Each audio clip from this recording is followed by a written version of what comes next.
orgullo muy grande poder estar compartiendo este momento, no solamente de estas jornadas históricas de AES que se vienen repitiendo, tratando de mantener siempre el adecuado nivel de académico y intercambio de conocimientos año tras año. Y en particular, cuando desde la comisión organizadora del evento me proponen estar en esta mesa, para mí fue algo, como decir, wow, uno sabe bastante poco de estas cosas, de gestión y de economía de la salud, y lo poco que sé, obviamente debido a mis limitaciones personales, lo aprendí en las dos casas que representan a estas dos personas, tanto acá en la Universidad de Salud, donde hice mi maestría en Economía y Gestión, y lo tuve a Rubén como profesor, como en todos los cursos que hice de evaluaciones de tecnología sanitaria y evaluaciones económicas en el IEX, con Dolphy y con su equipo. Así que para mí, insisto, es un orgullo enorme poder estar acá y presentar esta, como diría Mirta, mesaza. No nos pudo acompañar otro invitado relevante que tenemos acá, el doctor Luis Servino, por motivos de un compromiso personal que tenía justo en este horario.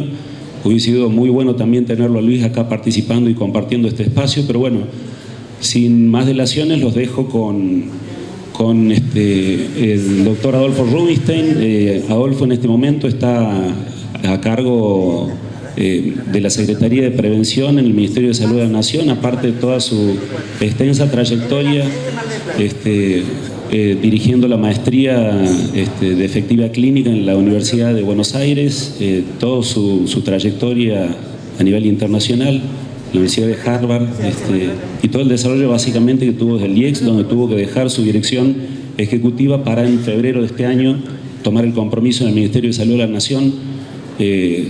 Por ahí me voy a quedar corto de palabra para distribuir el currículum de Adolfo. Lo dejo con él en primer lugar entonces para abrir las palabras de esta mesa. Gracias, Santiago. Buenos días a todos. Un poco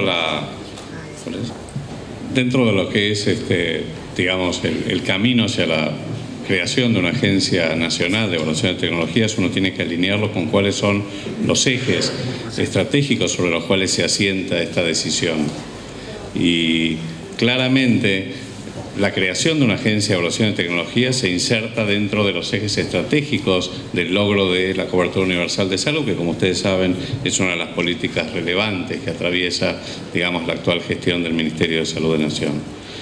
Y como ya probablemente todos estén muy familiarizados, este es el cubo, digamos, que de algún modo señala los ejes del financiamiento de la cobertura universal, y ustedes pueden ver que hay tres grandes ejes. Un eje, digamos, que tiene que ver con la cobertura poblacional en las abscisas, un eje que tiene que ver con las características de la prestación de los servicios, la completitud en la prestación de los servicios necesarios y en la protección financiera, tratando de evitar los gastos de bolsillo de las familias. Y en esta estrategia de priorización en el camino a la CUS uno tiene que tomar decisiones sobre por cuál eje va a comenzar primero. Si por la expansión de servicios, si por la inclusión poblacional o por la eliminación de los pagos de bolsillo a la protección financiera. Y claramente, cuando estamos hablando de la creación de una agencia de evaluación de tecnologías, el eje estratégico del cual partimos tiene que ver con los paquetes de servicios, las canastas de servicios. Y dentro de esto tenemos que empezar a pensar en cuáles van a ser los criterios por los cuales vamos a priorizar, por ejemplo, la inclusión de nuevos servicios. Y de lo que se trata es de hacer explícito lo que está implícito. También ustedes como, digamos, pertenecientes a la Asociación de Economía de la Salud, esto que les digo no es ninguna novedad. No existe ningún país, por más rico que sea capaz de proveer a su población de todas las tecnologías en función de todas las necesidades para prolongar la salud o prolongar la vida. Y si esto fuera cierto, si algún país, si se pudiera llegar a ese logro, seguramente no existiría ni AES, ni existirían los economistas, ni menos los economistas de la salud. Pero la realidad es que cuando las necesidades superan a los recursos disponibles, alguna forma de racionamiento se pone en juego. Uno puede decirlo o no decirlo, a veces no agrada demasiado, pero la realidad es esa. Y este racionamiento, en muchos casos, cuando no se quiere enfrentar las cosas tal como son, se transforma en racionamiento implícito. ¿En qué se manifiesta? Se manifiesta en listas de espera para procedimientos, falta de disponibilidad de servicios, negación de los servicios en el punto de atención, procedimientos administrativos engorrosos, etc. Digamos, al final del día, lo que se obtiene es un racionamiento, pero es un racionamiento que no se dice, donde no se dicen las cosas tal como son. Frente a esto y como de alguna manera contrapunto, está la creación de las canastas de servicios, los paquetes de beneficios, en donde se insertan muchas de las estrategias y de las líneas que, digamos, que tienen en nuestro país. Por ejemplo, yo diría que está presente a través del PMO y otras canastas de servicios. Y de alguna manera digamos, un PBS, un paquete de beneficios en salud, como el PMO, de algún modo legitima, le da cierta legitimidad social al racionamiento. Cuando este PMO, este paquete de beneficios surge de un proceso deliberativo donde se han incluido todos los actores relevantes y donde existen criterios explícitos, objetivos y transparentes para la priorización. Y de alguna manera esto permite explicitar lo que está implícito. Por el otro lado, y recién lo vimos en la presentación anterior, existe un profundo desafío de las nuevas tecnologías. O sea, está claro que el crecimiento acelerado o la innovación tecnológica explica más del 50% del incremento de los gastos en salud, y es algo indetenible. Ya esto lo venimos hablando, bueno, con Rubén seguramente hace 15 años más o menos. Y este crecimiento acelerado de la innovación tecnológica se da en, digamos, todas las nuevas tecnologías, sean drogas a través de los biológicos para el tratamiento oncológico, o nuevos antivirales, por ejemplo, para hepatitis C, o nuevas terapias génicas, el tema del nusinersen, ahora lo vamos a ver, o nuevos hipolipemiantes, es decir, digamos, que se dan, no solamente tienen costos unitarios muy importantes, sino que además muchos de ellos digamos, de alguna manera se puede expandir su tratamiento a condiciones que tienen alta prevalencia, con lo cual el impacto presupuestario amenaza la sustentabilidad de los sistemas de salud. Tenemos también métodos diagnósticos nuevos, recién estábamos viendo, o dispositivos, digamos, algunos de los que figuran acá, pero, digamos, recién estaba viendo la presentación previa. Imagínense lo que puede ser, digamos, las nuevas tecnologías, la innovación tecnológica, la nanotecnología, y cuál puede ser su potencial impacto, digamos, en el futuro. Entonces, este es un tema concreto, digamos. Por un lado tenemos que el desafío para la sustentabilidad de los sistemas de salud de crear un marco normativo explícito, y por el otro lado tenemos el desafío de las nuevas tecnologías que obviamente mejoran la expectativa de vida, mejoran la calidad de vida, pero bueno, a veces a costos que hacen muy complicado de mantenerlos, de hacerlos sustentables para los sistemas de salud. Y en muchos casos, y este es otro ejemplo muy claro, producen ventajas clínicas estadísticamente significativas, pero muchas veces son pequeñas, pero a veces son semanas en promedio, en algunos pacientes probablemente meses, en otros nada, pero a un costo muy considerable. El tema siempre pasa por, bueno, ¿cuál es el beneficio marginal que yo tengo que aceptar de acuerdo al costo marginal que implica, por ejemplo, la inclusión de una nueva tecnología en la cobertura? Y como vemos allí, la sobrevida del cáncer de colon se ha duplicado. El cáncer de colon en estadios avanzados se ha duplicado de semanas a meses, por decir algo, en promedio, pero el costo de tratamiento se incrementó 320 veces. Digo esto como ejemplo, y esto es hace 10 años. Ni me quiero pensar lo que es ahora. Y si lo vemos también en drogas biológicas para el tratamiento del cáncer avanzado, podemos ver allí, por ejemplo, lo que implican en costos de nuevos agentes. Fíjense cómo va aumentando el costo a lo largo del tiempo, y de nuevo, estos son datos de hasta 2010. Imagínense en esta última década lo que significan. Y cómo los gastos, por ejemplo, hoy ustedes saben, incluso en el mercado farmacéutico argentino, 28-30% de los gastos en salud son atribuibles a costos en medicamentos. el primer mercado claramente es el de los oncológicos. Y ustedes pueden ver la diferencia en el aumento que hay entre, digamos, el aumento de los gastos en salud frente al aumento de determinados grupos de drogas. O sea, esto es una realidad, es un desafío, es algo que es casi inevitable. Tenemos que pensar cómo vamos de algún modo a avanzar en la regulación de este mercado.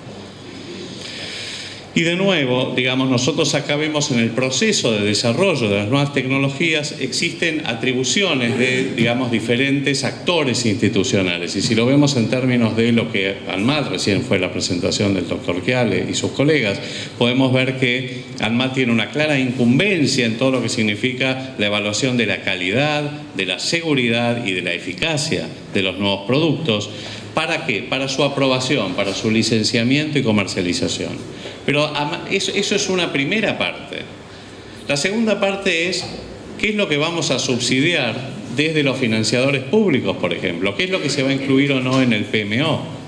Y en esto la cosa ya cambia, porque ahí es donde empieza un proceso que es diferente. Una cosa es tomar las decisiones sobre qué productos hay que aprobar para su comercialización, y las características de estos productos están muy claras, recién las mencionaron. Y independientemente de esto, ¿cuáles van a ser aprobadas para su cobertura? No aprobadas, ¿cuáles van a ser subsidiadas para su cobertura? Y para esto se necesita un proceso cualitativamente diferente, que es el de la evaluación de las tecnologías. ¿Por qué? Porque no es lo mismo la evidencia necesaria para el licenciamiento o comercialización de una droga que la evidencia necesaria para subsidiar su cobertura. Y ustedes acá pueden ver, con un ejemplo del NICE, por ejemplo, donde entre 2000 y 2008 de 56 nuevas drogas oncológicas que fueron evaluadas por el NICE, pero que habían sido aprobadas para su comercialización, una buena cantidad de ellas, como pueden ver, fue restringida su subsidio por parte del NHS, del Servicio Nacional de Salud Inglés, por diferentes razones. O sea que no necesariamente están acopladas la decisión de comercializar y autorizar su comercialización a la decisión de subsidiar. Y de nuevo, cuando uno ve las competencias, las incumbencias de lo que sería, digamos, ANMAT y la futura Agencia Nacional de Evaluación de Tecnologías, claramente son distintas. En un caso, las palabras clave en rojo son, en el caso de ANMAT, eficacia, seguridad, calidad, autorización, registro y normatización, vigilancia y fiscalización, comercialización. Pero en el caso de las incumbencias que definen las competencias de una Agencia Nacional de Evaluación de Tecnologías, tiene que ver con efectividad clínica, costo-efectividad, política de cobertura de tecnologías, para el sector público, la seguridad social, el PMO, y básicamente lo que analiza y evalúa es el impacto sanitario, el impacto económico, el impacto social de la incorporación de las nuevas tecnologías. Y básicamente en este proceso hay barreras crecientes. Las primeras barreras son estas barreras normativas que tienen que ver con la comercialización y que están relacionadas con la seguridad, la eficacia y la calidad, pero luego entran en juego, digamos, otro marco normativo que tiene que ver con la evaluación de la costo-efectividad, del impacto presupuestario, del impacto sobre la equidad. Y en este dilema el presupuesto es finito y debe ser compartido, y es un poco la frazada corta. Y en esto hay diferentes escenarios. Uno puede decir, por ejemplo, nosotros tenemos aquí una condición como es la hepatitis viral C. La hepatitis C es una condición, digamos, asintomática, que si uno no la detecta a través de un estudio serológico, no la diagnostica hasta potencialmente estadios avanzados, tiene una altísima tasa de complicaciones una vez que se desarrolla, y puede producir cirrosis, o sea, hepatitis crónica, cirrosis, cáncer de hígado, con alta mortalidad. Entonces, es una responsabilidad pública en alertar y concientizar a la población, por ejemplo, de hacerse serología para hepatitis C, particularmente en algunos grupos etarios que estuvieron más expuestos, digamos, antes de que comenzaran digamos, las condiciones mayores de bioseguridad en los bancos de sangre, etc. Ahora, ¿cuál es el potencial impacto presupuestario de la erradicación de la hepatitis viral C en Argentina? Uno podría decir que tiene hoy una prevalencia estimada, estas son cifras estamos jugando acá, porque no hay estudios en la Argentina, de menos de 1%, de acuerdo a estimaciones variables. Tiene un 95% de curación actualmente con esquemas libres de interferón. Entonces, Claramente esta es una condición, digamos, que debiera ser considerada en cualquier tamizaje poblacional. Cumple los criterios de Frame y Carson, que son los criterios que uno indica, por ejemplo, para hacer prevención de cáncer de mama, de cáncer de cuello de útero, de hipertensión arterial, etc. Más del 95% detectados en etapa sintomática y en estadios no tan avanzados puede ser curada con esquemas libres de interferón. El estimado en números absolutos en la Argentina más o menos es de 400.000 personas. Se estima, esto tampoco hay estadística fiable, pero si pensamos que entre un 15 y un 20% conocen su condición, en realidad pensamos que es un poco menos todavía, aproximadamente 80.000 personas estarían diagnosticados, 56.000 están en estadios que hoy son pasibles de tratamiento, F3 y F4, pero también F2, que es un estadio de fibrosis un poco menos avanzado. Casi todos los pacientes pueden ser tratados con los esquemas libres de interferón, que hoy particularmente son el sofosbuvir y alguna combinación, daclastavir es la más común. Y el precio de lista, esto no quiere decir que sea el precio que se negocia entre los diferentes financiadores, el precio de lista hoy está en $50.000 por tratamiento. Obviamente se consigue muchísimas veces menos. ¿Cuál sería el impacto presupuestario? Más o menos 49.000 millones de pesos. Esto, para darles simplemente como ejemplo, esto supera el presupuesto que tiene el Ministerio de Salud de la Nación. ¿Uno puede conseguir precios 10 veces menores? Sí, sí. Y tal vez en el futuro, no tan lejano, 100 veces menores. Recién entonces ahí entra otra dimensión. Es decir, bueno, ¿hasta qué punto este tipo de evaluaciones, sobre todo cuando se evalúa costo, efectividad e impacto presupuestario, no pueden de alguna manera orientar a la fijación de los precios en la negociación con los productores? Otro escenario que todos probablemente o muchos aquí conozcan es el Spinraza, el nusinersen. Esta es una droga para el tratamiento de la atrofia muscular espinal. Es una enfermedad genética autosómica recesiva que afecta a los chiquitos muy chiquitos, neurológica, y donde hay un tratamiento que ha mostrado cierta efectividad. Digo cierta efectividad pues todavía hay poca evidencia, no es una evidencia extremadamente sólida, pero pareciera dar una luz de esperanza a estos chicos que no tienen ninguna esperanza porque se mueren antes del año, la mayoría. Y esto dilata, digamos, esa condición. Todavía no hay estudios a largo plazo, por supuesto falta mucho por ver. Pero, digamos, no queda clarísimo que es una alternativa que antes no existía. ¿Cuál es la realidad? La realidad es que si uno lo ve en términos presupuestarios, y uno también puede conseguir o no algunas reducciones de precios, si uno lo basa en las estimaciones de los casos registrados en Argentina, que hay más o menos entre 190 y 200 nominalizados, el impacto es de 2.356 millones a precios de hoy en pesos. O sea, digamos, ahí lo tienen en euros y en dólares. Y si lo basáramos en la epidemiología internacional, en el universo de casos, que aproximadamente podrían ser el doble, 400, ahí tienen cuál sería el presupuesto en pesos, dólares y euros. De nuevo, estamos hablando de un presupuesto que puede llegar al 10% o más del 10% del presupuesto del Ministerio de Salud de la Nación para la atención de 200 familias. La pregunta del millón es, ¿y por qué no? ¿Acaso no se lo merecen? Si uno considera cuestiones de equidad, ¿no debiera considerarlo si realmente fuera una droga efectiva y que mejora o prolonga la sobrevida y la calidad de vida de esos niños? Es decir, estos son los temas, son los dilemas éticos y morales que nosotros tenemos que empezar a debatir y aceptar. Y el desafío entonces es cómo priorizar. ¿Qué vamos a priorizar? Las intervenciones que son más costo efectivas, vamos a priorizar las condiciones más graves, vamos a priorizar las condiciones que pueden tener un alto riesgo financiero y empobrecimiento para las familias que tienen que utilizar esos servicios. ¿Por qué entonces necesitamos una agencia de evaluación de tecnologías? Necesitamos para avanzar en un marco normativo explícito, objetivo, transparente, que refleje los criterios y valores de la sociedad en su conjunto para tomar las decisiones sobre cobertura. Tenemos que, para maximizar también los beneficios agregados a nivel poblacional en función de los recursos que hoy tenemos, cómo hacemos para darle mayor valor a nuestro gasto. Y finalmente también para evitar conductas discrecionales, porque las decisiones se toman. Si no las tomamos nosotros de manera explícita, las toman los jueces, los productores, los prestadores, los pacientes, todos los actores sociales que están digamos, involucrados en este tema. ¿Qué aspectos relevantes yo fijaría para la futura Agencia Nacional de Evaluación de Tecnologías? Algunos temas y con esto termino. Uno, bueno, ¿cómo se van a esos criterios? Costo-efectividad, efectividad clínica, equidad, impacto presupuestario, oportunidad, etcétera. ¿Cómo los vamos a operacionalizar? Esto tenemos que también hacerlo explícito.